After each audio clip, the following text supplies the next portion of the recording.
Okay, ஒரு சின்ன video. Ring laser gyro அப்புறமா மைக்கேல்சன் மோர்லி எக்ஸ்பெரிமெண்ட் பற்றி ஒரு சின்ன டீட்டெயில் கிடச்சிருக்கு. நான் அதை இப்போது ஷேர் பண்ணுறேன். ஃபஸ்ட்டு நம்ம டாக்டர் சஞ்சனஸோட இன்டர்வியூ செக் பண்ணலாம். டாக்டர் சஞ்சனஸ் யாருன்னு தெரியலனா, அவர் ஒரு ஃபேமஸான ஜியோசென்ட்ரிக் ரிசர்ச்சர். த பிரின்சிபல் அப்படின்ற ஜியோசென்ட்ரிக் டாக்குமெண்ட்ரி கூட அவர் தான் ப்ரொடியூஸ் பண்ணார். நிறையா ஜியோசென்ட்ரிக் புக்ஸும் அவர் எழுதியிருக்காரு. மைக்கேல்சன் மோர்லி எக்ஸ்பெரிமெண்ட் பற்றி அவர் இன்டர்வியூவில் என்ன சொன்னார் அப்படின்னு பார்க்கலாம். Has there ever been an experiment done to prove that the Earth is revolving around the Sun? Yes, there was several experiments in the 1800s. Dominique Arago, Armand Fuseau, Augustin Fresnel, but one of the most famous was the Michelson-Morley experiment in 1887. No. Tell us about that. Well, they used light beams to measure whether the Earth was moving, and they found that there was no movement.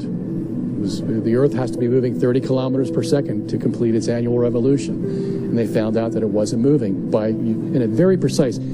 Michelson could have calculated it to 1/100th of what he got in his experiment. That's how sensitive his instruments were. What did the experiment involve in terms of apparatus, so we can get a concrete understanding of well, what they found? If the Earth is moving around the Sun, and we shoot that light beam in the direction that the Earth is moving, okay, and then we shoot another light beam perpendicular to that, well, the one that's in the direction of the Earth's movement should be impeded in some way if it's moving through space, whereas this one that's going perpendicular would not be impeded. Why not? Because it's not going through space. It's just going north and south. Okay? And what they found, they expected to have a 30-kilometer difference between these two light beams. There was no difference. So the natural interpretation, and even Einstein admits this, Mach admits this, Born admits this, the natural interpretation is that the Earth isn't moving. So how do we get out of that? Well, you invent special relativity. And now you say, well, the reason that light beam wasn't affected when it went toward the motion of the Earth is because the apparatus shortened. Huh? Yeah, Michelson's apparatus shortened as it was going with the Earth in its orbit around the Sun. Wait, you're telling me that the contraction of mass was invented to explain away the results of the Michelson-Morley experiment? Yes, and that's what my book will tell you, and it's been admitted by all the scientists. Well, isn't there any experimental confirmation that as you approach the speed of light, there's a contraction effect? The impression is that there's all kinds of experimental confirmation. That was invented. There's no proof to it. Really? Yes, all the physicists will tell you there's no proof. Not that I'm surprised, you understand. Yeah. I know what the scientific community is capable of in terms of mass deception. Evolution is a mass deception. But I wasn't aware that they don't really have any even purported scientific confirmation in terms of physical measurement. No, nobody of the contraction effect. Nobody measured a contraction.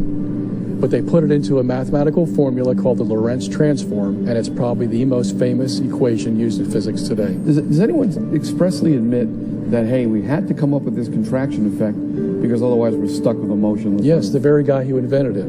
Tell me what he Lorentz admitted. Heinrich Lorentz says, I don't have any other explanation to this experiment of Michelson-Morley unless I contract the apparatus. Otherwise, we're going to have to believe the Earth is standing still in space. Unbelievable. Yeah.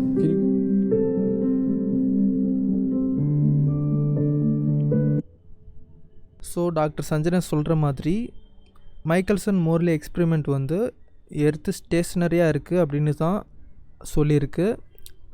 Einstein தான் அப்பேரட்டஸ் shrink ஆகுது, அதனால் எர்த்தோட motion அதை pickup பண்ணல அப்படின்னு சொல்லி அதுக்குன்னு தனியாக ஒரு லாரன்ஸ் ஈக்குவேஷனை க்ரியேட் பண்ணி ஹீலியோசென்ட்ரிசமாக காப்பாற்றிருக்காரு. ஒரிஜினலாக மைக்கேல்சன் எக்ஸ்பெரிமெண்ட்டில் எர்த்து ஸ்டேஷ்னரியாக இருக்குது அப்படின்னு சொல்லி தான் ரிசல்ட் வந்திருக்கு. இப்போது நம்ம மைக்கேல்சன் மோர்லி அப்புறமா ரிங் லேசர் ஜைரோ ரெண்டையுமே கம்பேர் பண்ணி என்ன நடந்துச்சு அப்படின்னு சொல்லி பார்க்கலாம். இப்போது கொஞ்சம் பேருக்கு மேபி டவுட்ஸ் வரலாம், ஃப்ளாட்டஸ் சொசைட்டியில் ஏன் இருக்கேன் அப்படின்னு சொல்லிட்டு. ஃப்ளாட்டஸ் சொசைட்டிக்கும் எனக்கு எந்த சம்மந்தமும் கிடையாது. இண்டிபெண்ட் ரிசர்ச்சர்ஸ்க்கும் இந்த மாதிரி கம்யூனிட்டிஸ்க்கும் எந்த விதமான கனெக்ஷனும் கிடையாது. மற்ற சைட்ஸில் எல்லாமே சோர்ஸஸ் கம்மியாக இருக்குது. இந்த வெப்சைட்டில் மட்டும்தான் இந்த 2 எக்ஸ்பெரிமெண்ட்டுக்கும் சோர்ஸஸ் அதிகமாக இருக்குது. அதனால நான் இதில் படித்து பார்த்துட்டு இருந்தேன், அவ்வளோதான். வேறு எந்த விதமான கனெக்ஷனும் கிடையாது. எல்லாருமே இண்டிபெண்ட் ரிசர்ச்சர்ஸ் தான், யாரும் எந்த குரூப்பையும் சேர்ந்தவங்க கிடையாது. இப்போது மைக்கேல்சன் மோர்லி எக்ஸ்பெரிமெண்ட்டில் என்ன நடந்துச்சுன்னு பார்க்கலாம்.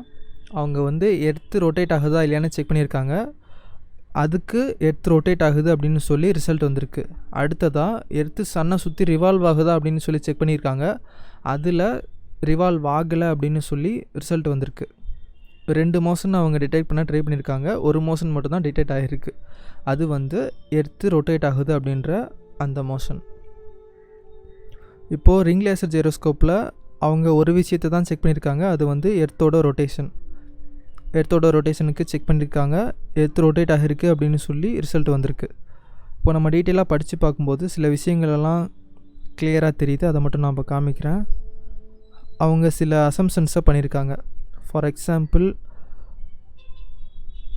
ஹெவன்லி லூமினரிஸ் ரொட்டேட் ஆகலை, எர்த்து தான் ரொட்டேட் ஆகுது. இது வந்து ஃபஸ்ட் அசம்ஷன். இதே மாதிரி இன்னும் கூட சில விஷயங்கள் இருக்குது. நான் அப்படியே இங்கே ஹைலைட் பண்ணி காமிக்கிறேன்.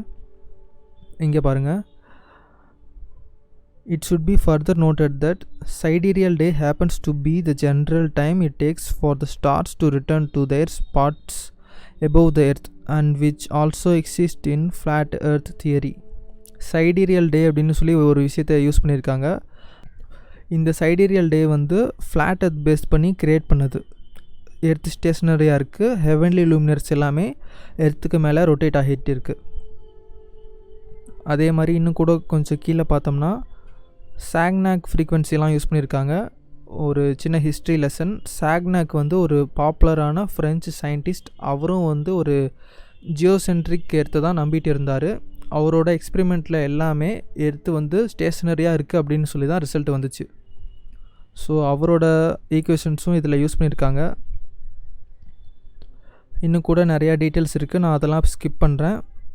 காமனான விஷயத்தை மட்டும் நான் இப்போ சொல்கிறேன். மைக்கேல்சன் மோர்லி அப்புறமா ரிங் லேசர் ஜைரோ ரெண்டுமே ஒரு விதமான மோஷனை டிடெக்ட் பண்ணியிருக்கு. இந்த மோஷனுக்கு வந்து 2 விதமான ஆப்ஷன் வந்து நம்ம தரலாம். ஒன்று வந்து எர்த்து ஸ்டேஷனரியாக இருக்குது, ஹெவன்லி லூமினர்ஸ் எல்லாம் எர்த்து சுற்றிக்கிட்டு இருக்குது. இன்னொன்று வந்து ஹெவன்லி லூமினர்ஸ் எல்லாமே ஸ்டேஷனரியாக இருக்குது, எர்த்து சுற்றிக்கிட்டு இருக்குது. இந்த ரெண்டுமே இந்த எக்ஸ்பெரிமெண்ட்ஸுக்கு பொருந்தும். ஆனால் ஃப்ளாட் எர்த் பொறுத்த வரைக்கும் ஹெவன்லி லூமினர்ஸ் தான் சுற்றுது, எர்த்து சுற்றலை அப்படின்னு சொல்லி நம்ம ஒரு ஆப்ஷனுக்கு அந்த ஆப்ஷன் பிக் பண்ணால் அடிஷ்னலாக நம்ம வேறு எதையுமே ப்ரூவ் பண்ண தேவையில்லை. அந்த ஆப்ஷனை வந்து அப்படியே செலக்ட் பண்ணிவிட்டு விட்டுடலாம். ஆனால் ஹீலியோசென்ட்ரிக் காஸ்மாலஜி சொல்கிற மாதிரி எர்த்து தான் ரொட்டேட் ஆகுது, ஹெவன்லி லூமினர்ஸ்லாம் ஸ்டேஷனரியாக இருக்குது அப்படின்னு சொல்லி நம்ம இன்னொரு ஆப்ஷனை நம்ம பிக் பண்ணோம்னா அடிஷ்னலாக கோரியோலிஸ் எஃபெக்டை நம்ம ப்ரூவ் பண்ணி ஆகணும். அது மட்டும் இல்லாமல் எர்த்து சன்னை சுற்றி வர்றதுக்கான அந்த மோஷனையும் ப்ரூவ் பண்ணி ஆகணும். கோரியோலிஸ் எஃபெக்டை இன்னி வரைக்குமே ரியல் அப்படின்னு சொல்லி ஹீலியோசென்ட்ரிக் காஸ்மாலஜி நம்புறவங்கலாம் சொல்லிகிட்டு இருக்காங்க. ஆனால் அதுக்கு ப்ரூஃப் கிடையாது. ஹீலியோசென்ட்ரிக் காஸ்மாலஜிக்கு சப்போர்ட் பண்ணுற மாதிரி இந்த எக்ஸ்பெரிமெண்ட்ஸோட ரிசல்ட்டை நம்ம மாற்ற ட்ரை பண்ணோம்னா கோரியோலிஸ் எஃபெக்டை ப்ரூவ் பண்ண வேண்டியது இருக்கும். எர்த்து வந்து சன்னை சுற்றி போகுது அப்படின்னு சொல்லி அந்த மோஷனை நம்ம டிடெக்ட் பண்ணி காமிக்க வேண்டியது இருக்கும். இந்த மாதிரி நிறைய விஷயங்கள் இருக்குது. ஸோ எந்த மாதிரி எடுத்துக்கிட்டாலும் ஹீலியோசென்ட்ரிக் காஸ்மாலஜி கரெக்ட் அப்படின்னு சொல்லி ப்ரூவ் பண்ணுறதுக்கு சான்ஸே கிடையாது. டாக்டர் சஞ்சனை சொன்ன மாதிரியே மைக்கேல்சன் மோர்லி எக்ஸ்பெரிமெண்ட் மட்டும் இல்லை, டோட்டலாக எல்லா எக்ஸ்பெரிமெண்ட்டுமே எடுத்து ஸ்டேஷனரியாக இருக்குது, ஹெவன்லி லூமினர்ஸ் தான் சுற்றிட்டு இருக்குது அப்படின்னு தான் சொல்லுது. ஐன்ஸ்டீன் மாதிரி ஹீலியோசென்ட்ரிக் பிலீவர்ஸ் தான் கிடைக்கிற ரிசல்ட் எல்லாத்தையுமே மேனிப்புலேட் பண்ணி பப்ளிக்கை ஏமாற்றிட்டு இருக்காங்க. டாக்டர் சஞ்சனஸோட டாக்குமெண்ட்ரியை நான் கீழே லிங்க் பண்ணுறேன், செக் பண்ணி பாருங்கள். ஃபஸ்ட்டு ஹீலியோசென்ட்ரிசம்லேருந்து ஜியோசென்ட்ரிசம் அண்டர்ஸ்டாண்ட் பண்ணுங்கள், அதுக்கப்புறமா ஃப்ளாட் எர்த் பற்றி தெரிஞ்சுக்கோங்க.